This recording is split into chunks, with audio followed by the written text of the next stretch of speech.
Sam Reynolds stood at the bridge viewport, his face a mask of shock. The colony of New Haven vanished in a blinding flash as Craxian warships continued their bombardment. 15,000 civilians, gone in seconds. "Sir, we have confirmation. Total destruction of the settlement," reported Communications Officer Diane Miller, her voice barely steady. Sam's fists clenched at his sides. This marked the third human colony destroyed in as many months. The Craxian Confederacy had ignored all peace proposals, all diplomatic channels.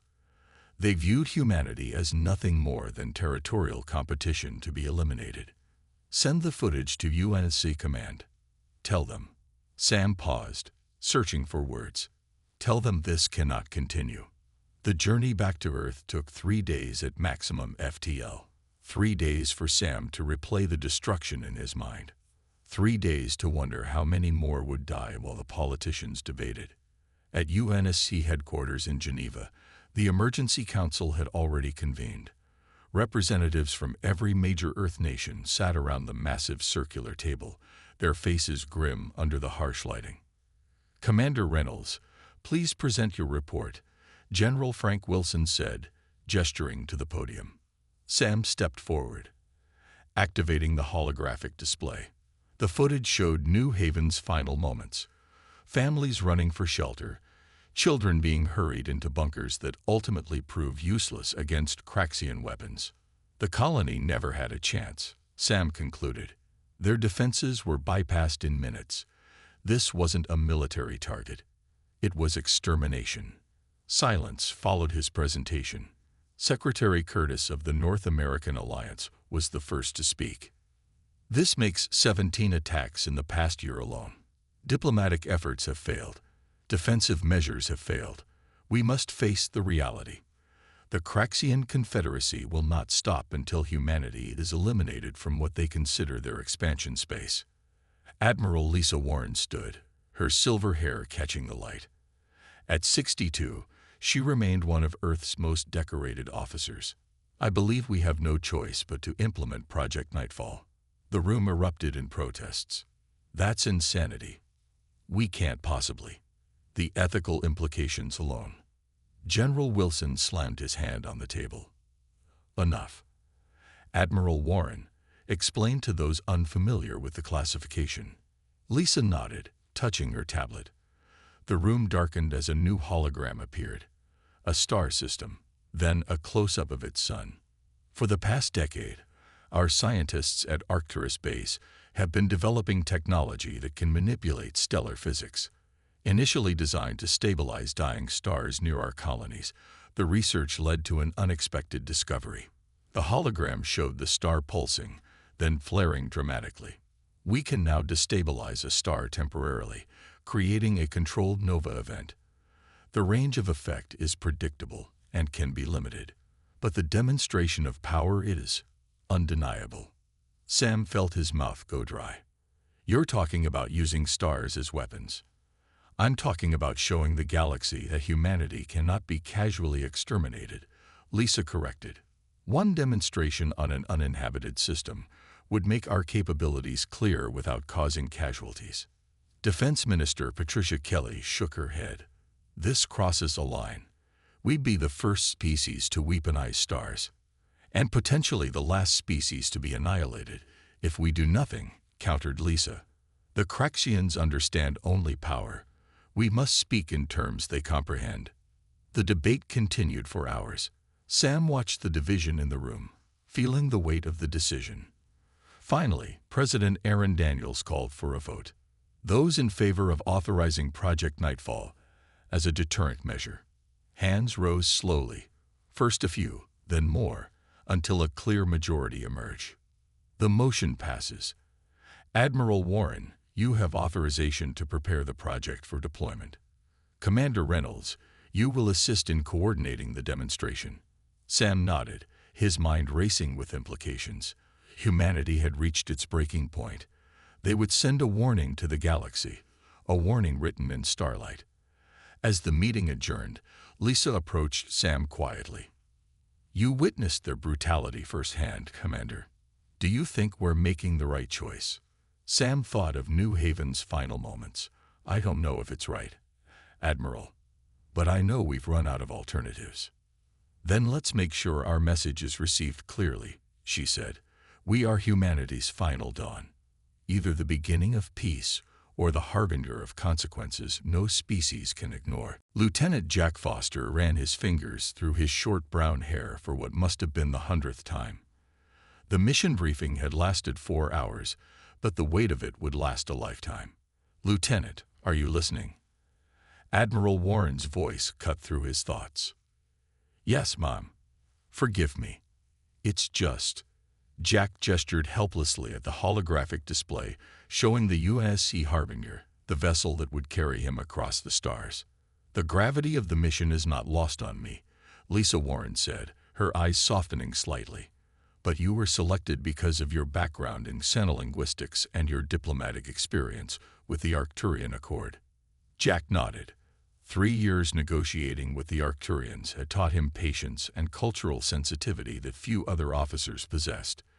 But this assignment was different. I'll be blunt, Lieutenant. You are carrying humanity's final warning. The translation systems on the Harbinger have been programmed with every known alien language. There can be no misunderstanding. The message itself was simple enough. Cease hostilities against human worlds or witness the consequences of Earth's new stellar manipulation technology. But delivering an ultimatum to multiple alien civilizations, including the aggressive Craxian Confederacy, was anything but simple. Your first stop will be Nexus Station, where the Galactic Council holds session, Admiral Warren continued. Present our evidence of Craxian aggression and inform them of our planned demonstration. And if they refuse to listen, Jack asked, then you proceed to the demonstration location. They'll listen after that. Later that day, Jack stood in his quarters aboard the Harbinger, staring at the small personal items he packed. A photo of his family back in Montana. A book of poetry by Maya Winters. Small reminders of humanity worth protecting. Lieutenant, came a voice from the doorway. The captain requests your presence on the bridge. We're preparing for departure. The Harbinger was unlike any ship Jack had served on before. Designed primarily as a diplomatic vessel, it nevertheless carried significant defensive capabilities and the most advanced communication array ever built. Most importantly, it carried a secure quantum link to Earth's command center, where the Nova device would be remotely triggered during the demonstration. All systems green, Captain, reported Navigation Officer Ellie Bennett. FTL drives charged and ready. Captain Roy Hudson nodded. Lieutenant Foster, as mission specialist, would you like to say anything before we depart? Jack hadn't expected this. He looked around at the crew, 20 men and women who understood only pieces of their mission's true nature. We're carrying more than just a message, he said finally. We're carrying the future of human-alien relations. How species interact with us for centuries may depend on what we do in the coming weeks. Let's make sure we get it right. The journey to Nexus Station took 12 days. Jack spent most of that time studying the latest intelligence on council members and practicing his delivery in different linguistic patterns. The translation system was excellent, but tone and body language still mattered. Approaching Nexus Station, announced Ellie. We're being hailed. The massive space station came into view, a gleaming wheel-shaped structure with ships from a dozen species docked along its spokes. This is UNSC Harbinger requesting diplomatic berthing and immediate council audience. Priority Alpha, Jack said, stepping forward. UNSC vessel, transmit credentials and purpose, came the reply. Jack looked at Captain Hudson, who nodded grimly. Transmitting credentials. Our purpose is to deliver an urgent message regarding galactic security and the continued existence of multiple civilizations, including our own. There was a pause before the controller responded. Credentials accepted. Proceed to Docking Bay 7. Council representatives will meet you there. As the Harbinger glided toward its assigned berth, Jack felt the weight of Earth's ultimatum in his pocket, a small data crystal containing humanity's final warning to the galaxy. It begins, he whispered to himself, straightening his uniform as the airlock prepared to cycle. Jack stood before the Galactic Council, a semicircle of 12 representatives from the most powerful species in known space. The chamber was designed to intimidate, with each alien seated on raised platforms overlooking the speaker's podium. "The human representative may present his case," announced Voxtar, the Ulthian chairperson, whose translucent skin pulsed with bioluminescent patterns. Jack stepped forward, placing the data crystal into the central console. Immediately, screens around the chamber displayed footage of the Craxian attacks on human colonies. "Members of the Council, I come bearing evidence of systematic aggression against human settlements. The Craxian Confederacy has destroyed 17 colonies in the past year, killing over 300,000 civilians." The Craxian representative, General Drez, a heavily armored figure with ridge-lined features, made a dismissive gesture with one of his forearms. Humans expanded into disputed territories. The consequences were made clear beforehand. Jack activated the next file. These were civilian outposts, not military installations. Children were among the casualties. "Unfortunate, but irrelevant," Drez replied. "The weak do not dictate terms to the strong." Several council members shifted uncomfortably, but none spoke against the Craxian. Jack took a deep breath.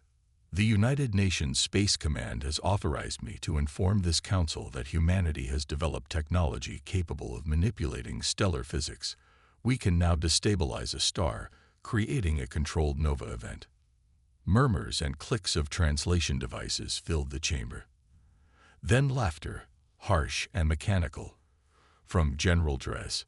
"The humans grow desperate with their lies," the Craxian announced. "No species possesses such technology. Not even the ancient Vex could manipulate stars." The Asarian representative, a cybernetically enhanced humanoid, leaned forward. "These are serious claims, Lieutenant Foster. Do you offer proof?" "We do. The UNSC has authorized a demonstration in an uninhabited system. Coordinates have been transmitted to Council security. We invite representatives to observe." Back on Earth, scientists Kate Mitchell and Alan Garcia sat in the heavily secured Nova Control Center beneath the Pacific Ocean.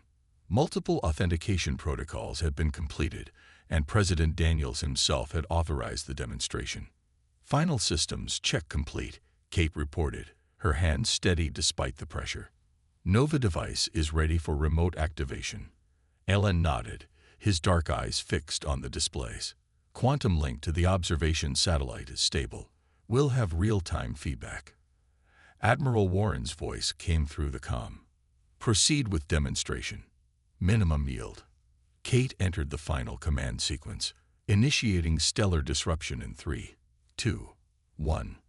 In the target system, 8 light-years from any inhabited world, a small satellite orbiting a red dwarf star activated.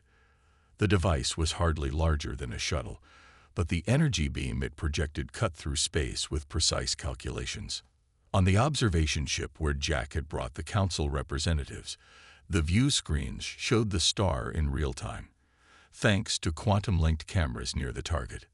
"How long must we waste watching a normal star?" complained General Drez. His words died as the star's surface began to ripple. Massive solar flares erupted, much larger than the star's type should produce. The corona expanded, brightened, then pulsed with blinding intensity. "By the ancestors," whispered the Tellurian observer, all 6 eyes wide. The star stabilized after 90 seconds, returning to normal with only slight changes to its output, exactly as calculated by Earth's scientists. Jack watched the alien faces. Fear, awe, calculation, respect. The demonstration was conducted at 5% capacity, he explained. The effect was contained and temporary.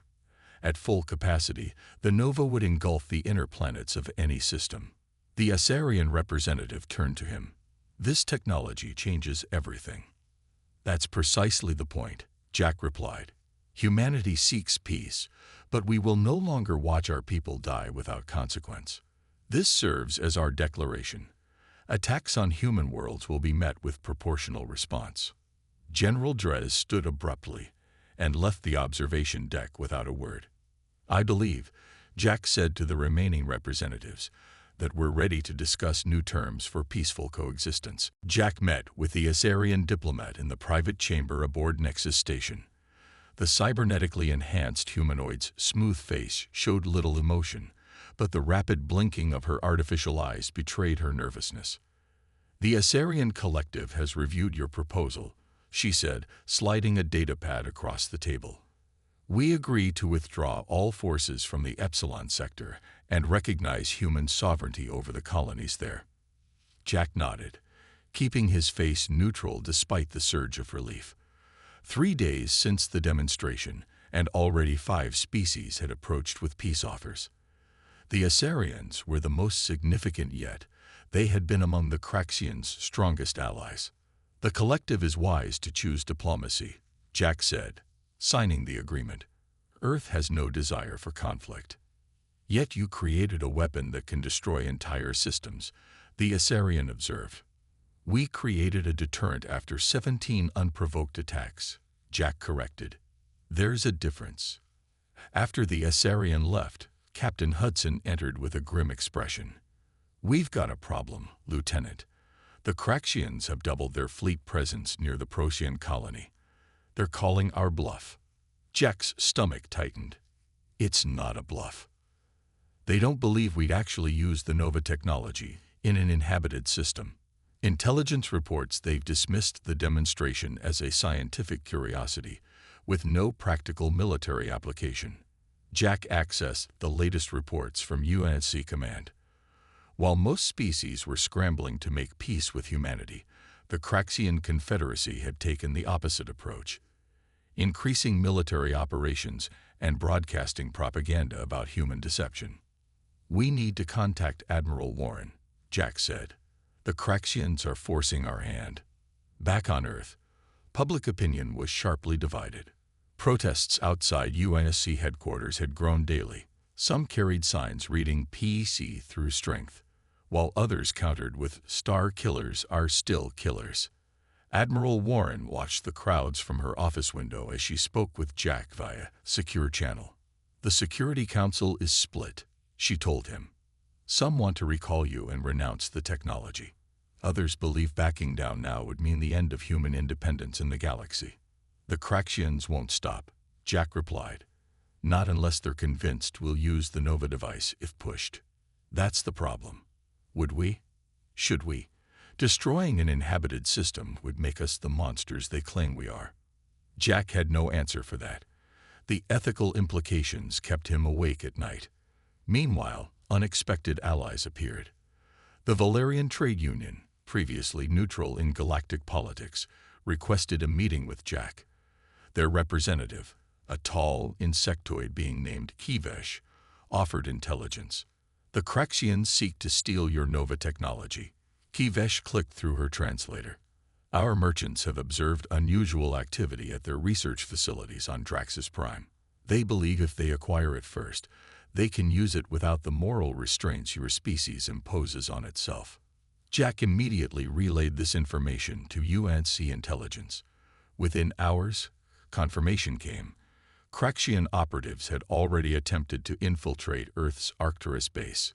The news became worse when UNSC Intelligence Director Paula Winters called an emergency briefing. "We've intercepted Craxian communications," she reported to the Security Council and Jack via quantum link. "They've captured 3 human scientists who worked on early Nova prototypes. They're being held on a research station near their homeworld." Admiral Warren's expression hardened. "If the Craxians acquire this technology, they won't use it as a deterrent," Jack finished. "Based on their history, they'll use it for extermination." President Daniels stood, his decision made. "We cannot allow that. Director Winters, prepare an extraction team. Admiral Warren, put the fleet on high alert. Lieutenant Foster, continue diplomatic efforts with our new allies. We may need them soon." "And the Craxian fleet threatening Procyon?" Jack asked. "Tell them this," Daniel said, his voice firm. "Any attack on a human colony will be considered an act of war against Earth. We will respond decisively." Jack knew what that meant. The line had been drawn. The galaxy was shifting, alliances changing, and humanity's warning had been delivered. Now they would see if it was enough. Major Olivia Chen adjusted her optical camouflage as the Craxian patrol passed just meters away. The 4 armed soldiers didn't notice the 5 human Special Forces operators pressed against the corridor wall. "Clear," she whispered into her comm. Security checkpoint 3 bypassed. The research facility on Draxus Prime loomed above them, a massive structure carved into the side of a mountain. Somewhere inside were 3 Earth scientists, captured during the attack on the research outpost in the Arcturus system. "Timer shows 18 minutes until shift change," reported Sergeant Ben Willis, monitoring the security feeds they'd hacked. "We need to move faster." Olivia signaled the team forward. Their mission was clear: recover the captured scientists and destroy any research data the Craxians had obtained about the Nova technology. The stakes couldn't be higher. The team moved silently through the facility, using stolen access codes provided by UNC intelligence. The layout matched their briefing materials, leading them deeper into the research wings. "I'm picking up human biosignatures," said Lieutenant Grace Powell, checking her scanner. 2 levels down, Eastern Quadrant. "That's the high-security detention area," Olivia noted. "Heavy resistance expected." They found an access shaft and descended, bypassing the main lifts. The air grew colder as they reached the lower levels, filled with the distinct metallic smell of Craxian technology. When they reached the detention level, Olivia split the team. "Powell, Willis, secure our exit route. Martinez, Jordan, with me." The detention cells were ahead, guarded by 2 Craxian soldiers. Olivia signaled, and Martinez fired 2 perfect shots with his silenced weapon. The guards dropped without a sound. Inside the first cell, they found Dr. Ellen Wong, one of Earth's leading stellar physicists. The woman was bruised but alive. "Major," she whispered hoarsely. "Thank God." "Where are the others?"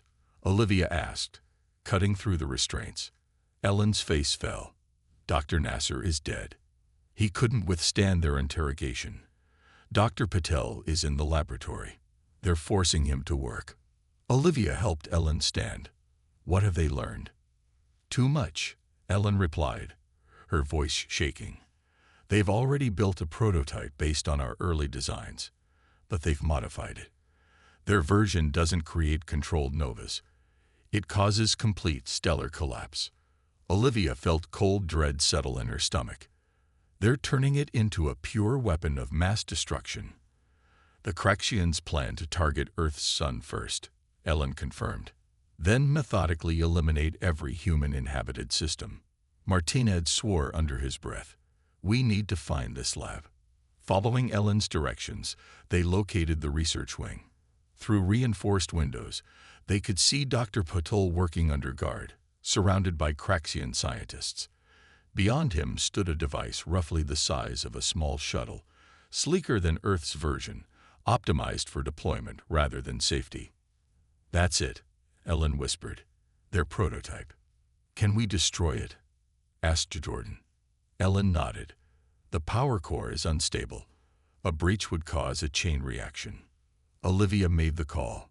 "Martinez, get Dr. Wong to extraction point. Jordan, find Dr. Patel. I'll plant charges on the prototype." The next few minutes passed in controlled chaos. Jordan created a diversion by triggering fire suppressant systems, allowing them to extract Dr. Patel. Olivia slipped into the lab amid the confusion, planting explosive charges on the prototype's power core. Alarms blared as they regrouped at the extraction point. "All teams, status report," Olivia ordered. "Exit route secured," confirmed Powell. "But we've got company coming. Lots of it." Olivia checked her timer. "Charges set for 3 minutes. Move out." They fought their way to the surface, the scientists protected between them. Craxian forces converged from all directions, forcing them to divert from their planned escape route. "The landing pad is cut off," Willis reported, returning from a scout ahead. "They've surrounded our shuttle." Olivia looked at her team, then at the exhausted scientists. The mission parameters were clear. The Nova technology could not fall into Craxian hands at any cost, even if it meant not returning home. "New plan," she said, pulling out her emergency beacon. "We make for the northern ridge.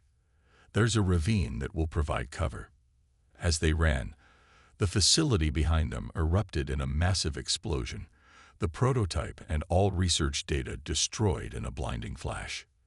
"UNSC Command, this is Infiltration Team Alpha," Olivia transmitted as they sought cover.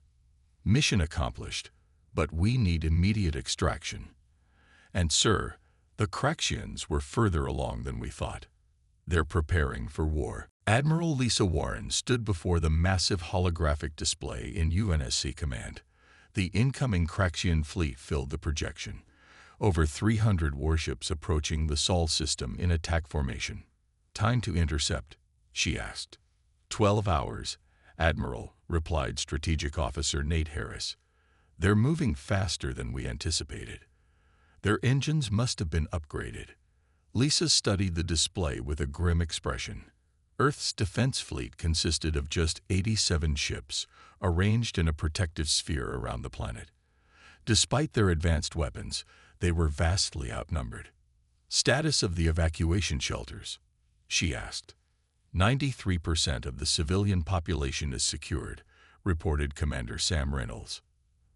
"The remaining 7% are either in transit or have refused to comply." President Daniels entered the command center, followed by the Joint Chiefs. Their faces showed the strain of sleepless nights and impossible decisions. "Is it confirmed?" Daniels asked. "Are they carrying the planet-killer weapons?" Lisa nodded. Long-range scans detected multiple gravity distortion devices. One hit could crack Earth's crust. "And our Nova platforms?" 4 are operational and in position," Lisa said. "But using them would destabilize our own sun. It's a last resort. We might not survive." The mood in the room darkened. Humanity faced extinction either way. "Sir," called Communications Officer Diane Miller suddenly. "Priority message from Lieutenant Foster on the Harbinger." Jack's face appeared on the main screen. He looked exhausted but determined. "Admiral, Mr. President, we're inbound to Sol with reinforcements." The camera panned to show ships of various designs flying in formation behind the Harbinger. After the Craxians launched their fleet, 7 species voted to support Earth. The Asarians, Valerians, Tellurians, even the Oronthi have committed warships to our defense. Lisa couldn't hide her surprise. The Oronthi have never involved themselves in conflicts outside their territory. They believe the Craxian use of the modified Nova technology threatens all life, not just humans, Jack explained. "Our allied fleet numbers 142 ships. We'll reach Sol system in 10 hours. Hope flickered in the command center, but Lisa remained cautious. "Even with reinforcements, we're still outnumbered." "There's something else," Jack said. "Dr. Patel and Dr. Wong have been analyzing the data from Major Chen's team. The Craxian ships rely on a specific frequency for their shield harmonics. It may give us an advantage." For the next 10 hours, Earth prepared. Civilian bunkers were sealed. The defense fleet positioned itself strategically. And most importantly, the Nova Control Center was fully activated, ready to deploy if all else failed.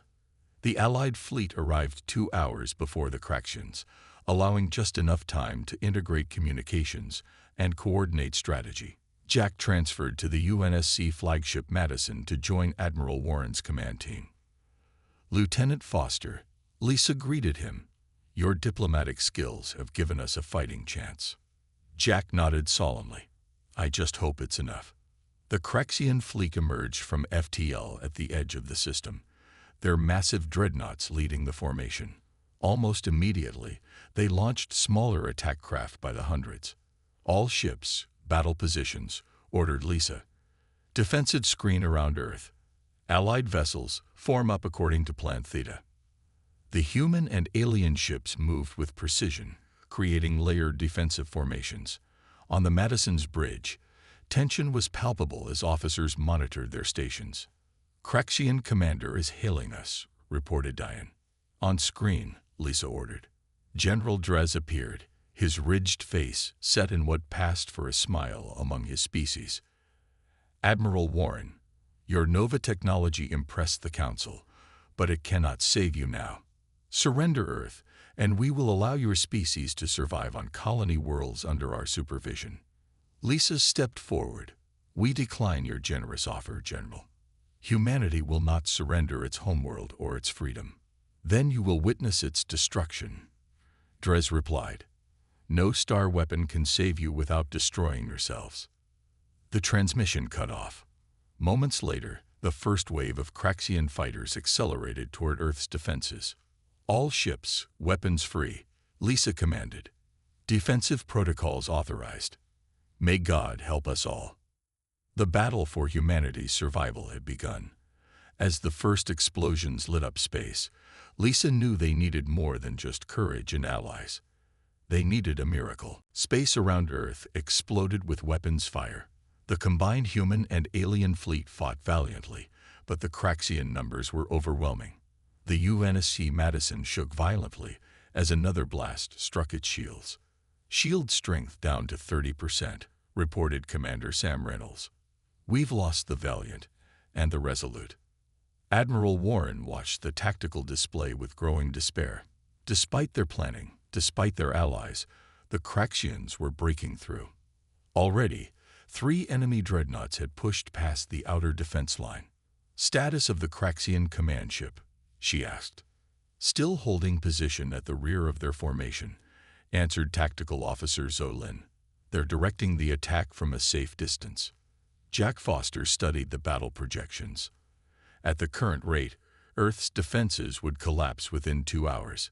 He watched as Allied ships, both human and alien, sacrificed themselves to protect his homeworld. "Admiral," he said suddenly, "the Nova device doesn't have to destroy stars. What if we used it differently?" Lisa turned to him. "Explain." "Dr. Wong said the device manipulates stellar physics. What if we used it at minimum power on our own sun? Not to destabilize it, but to create a controlled solar flare." The idea spread across the command center. Dr. Wong, who had been monitoring from the science station, rushed to a console. "It's possible," she said, fingers flying across the controls.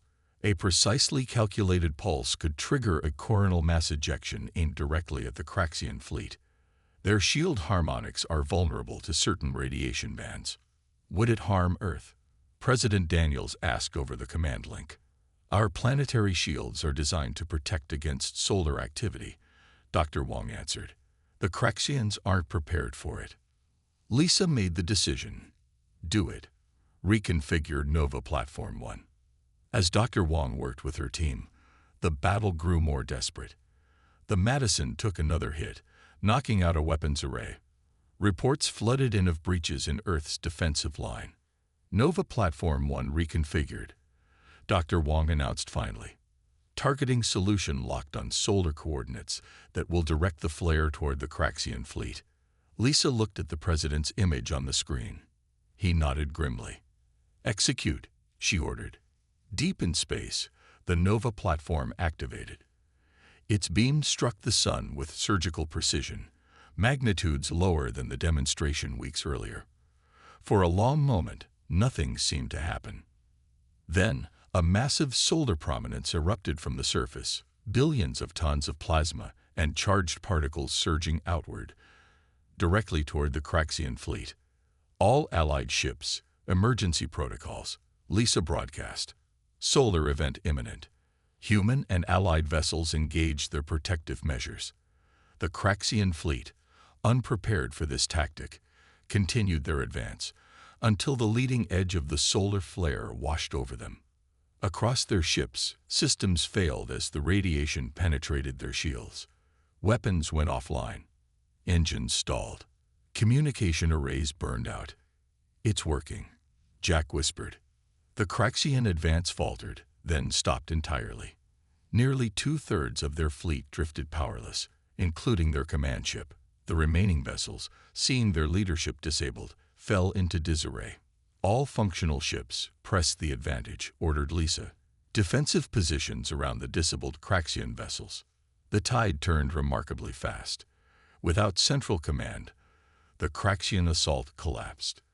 Within an hour, the battle was over. General Drez himself requested terms of surrender from the bridge of his darkened flagship. 3 days later, representatives from 27 species gathered at UNSC headquarters to sign the Galactic Accord. The document established new rules of interstellar conduct, with strict prohibitions against the use of stellar weapons and planet killers. Jack stood at the back of the chamber, watching history unfold. The Nova technology would be secured under multi-species oversight, available only to stabilize dying stars or prevent natural stellar disasters. Admiral Warren found him after the ceremony. "You saved Earth," she said simply. Jack shook his head. "We all did. Every human, every ally. What happens now? Now we rebuild. We heal.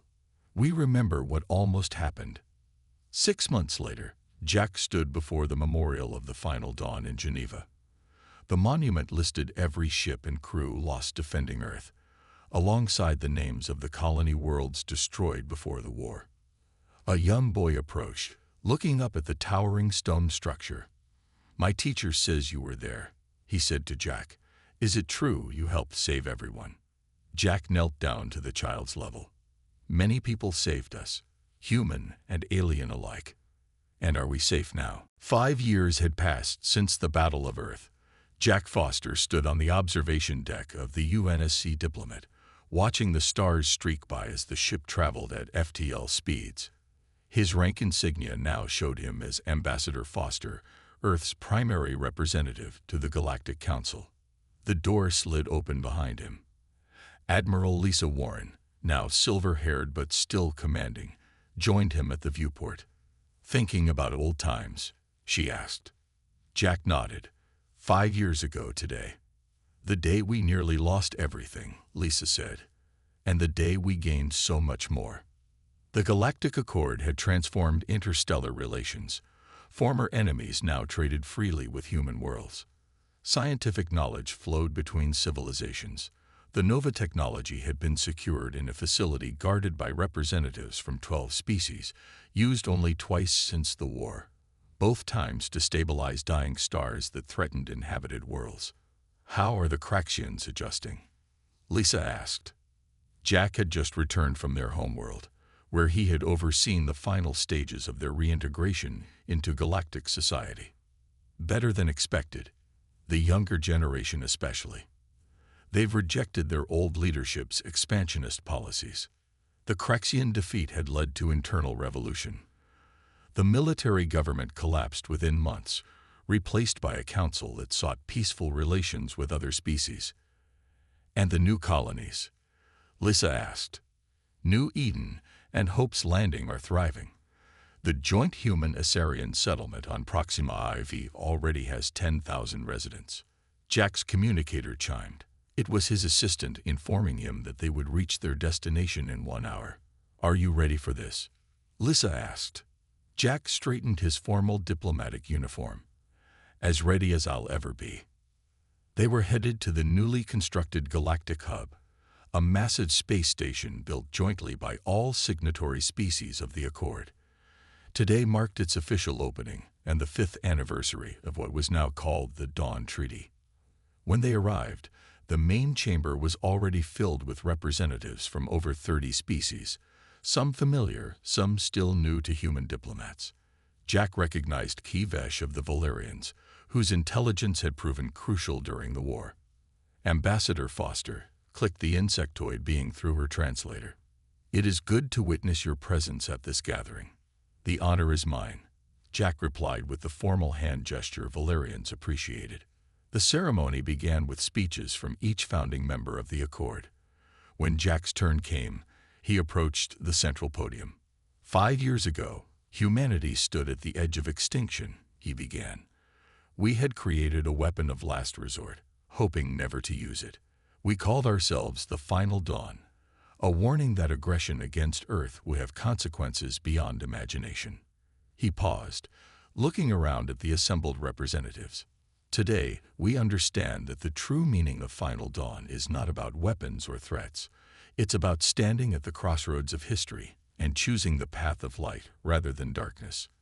It's about being the last civilization to nearly destroy itself through conflict and the first to truly embrace a new way. At the back of the chamber stood Dr. Ellen Wong and Dr. Patel, the scientists whose knowledge had nearly doomed humanity, and then saved it. Beside them was Major Olivia Chen, now head of the Joint Security Force protecting the contained Nova technology. The Final Dawn means being the last species to threaten the stars themselves. Jack continued, and the first to ensure that such power is used only to preserve life, never to take it. As he spoke, a new star map activated behind him, showing the expanding network of peaceful colonies, trade routes, and scientific outposts. 5 years ago, we faced our darkest hour and discovered our brightest possibility. Not as conquerors, not as victims, but as guardians of a fragile balance. When the ceremony concluded, Jack stepped out onto a private balcony overlooking the vast expanse of space. Lisa joined him, handing him a drink. "To the Final Dawn," she said, raising her glass. Jack smiled, thinking of all they had lost and all they had gained. "To new beginnings," he answered, "and to the promise that we keep every day, that the power to destroy stars will forever remain a power to save them instead." In the distance, a new vessel approached the station, the first ship built jointly by humans and Craxians, named appropriately enough, Reconciliation. The Final Dawn had indeed come, not as an ending, but as the beginning of humanity's greatest chapter.